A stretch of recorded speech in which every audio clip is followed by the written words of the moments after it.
Gelmar Tech Lab. Rise of innovation.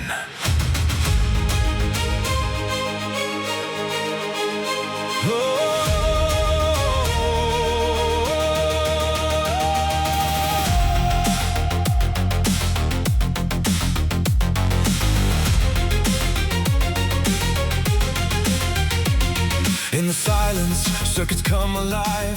A spark of vision begins to rise. Hello everyone and welcome back to Gelmar Tech Lab. I'm glad you're joining me for another lesson in our ESP32 Master Course.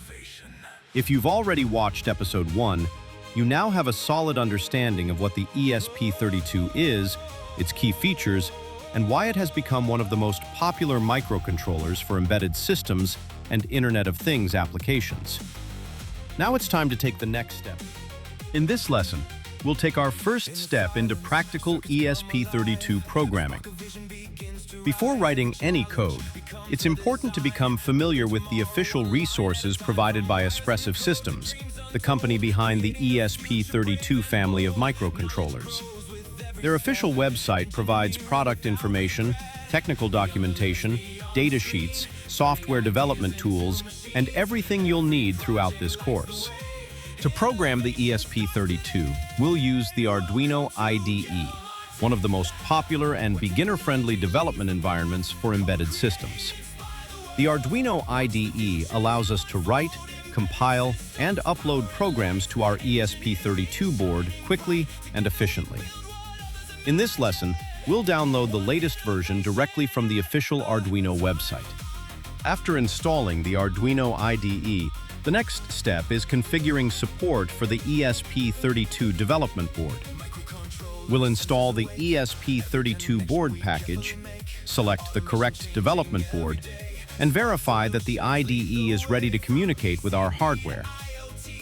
Once this setup is complete, we're ready to begin programming. Before uploading our first program, we need to connect the external LED circuit correctly. In this demonstration, the LED is connected to GPIO pin 10 through a current-limiting resistor. Always double-check your wiring connections before applying power to prevent wiring mistakes and protect your hardware. Let's understand the code before uploading it to the ESP32. First, we declare LED pin and assign it to GPIO pin 10, which is where our LED is connected. Next is the setup function. This runs only once when the ESP32 powers on or resets. Inside it, pin mode configures GPIO pin 10 as an output, allowing the ESP32 to control the LED. After setup, the program enters the loop function, which runs continuously. Digital write, open parenthesis, LED pin, high, close parenthesis, turns the LED on by sending a high signal to GPIO pin 10. Delay 1000 keeps the LED on for 1 second.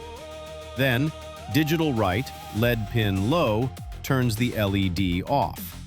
Another delay, 1000, keeps it off for 1 second before the loop repeats, creating a continuous blinking effect. Before uploading, we'll click Verify to compile the sketch and check for any errors. Once the compilation is successful, we'll click Upload to transfer the program to the ESP32. After the upload is complete, the board automatically starts running our sketch. Our first ESP32 program is now running successfully. As you can see, the LED connected to GPIO pin 10 is operating exactly as programmed, confirming that our software installation, board configuration, wiring, and code upload were all completed successfully. Congratulations! You have successfully completed your first ESP32 program. In this lesson, we downloaded and installed the Arduino IDE, configured the ESP32 board, connected an LED to GPIO pin 10, understood how the blink sketch works, and successfully uploaded our first program. These are the essential steps for developing any ESP32 project. With this foundation, you're now ready to build more advanced applications. In the next episode, we'll dive deeper into ESP32 programming by learning how to control digital input and output devices. You'll discover how the ESP32 interacts with external components and begin creating more practical embedded system projects. I look forward to seeing you in the next lesson. Thank you for watching this episode of the ESP32 Master Course. If you found this lesson helpful, please like the video, subscribe to Gelmar Tech Lab, and turn on notifications so you won't miss future episodes. Thank you for watching, and I'll see you in the next lesson. Gelmar Tech Lab.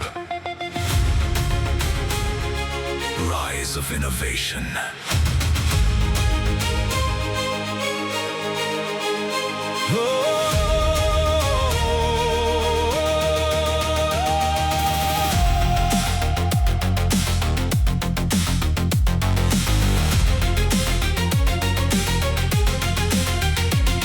In the silence, circuits come alive. A spark of vision.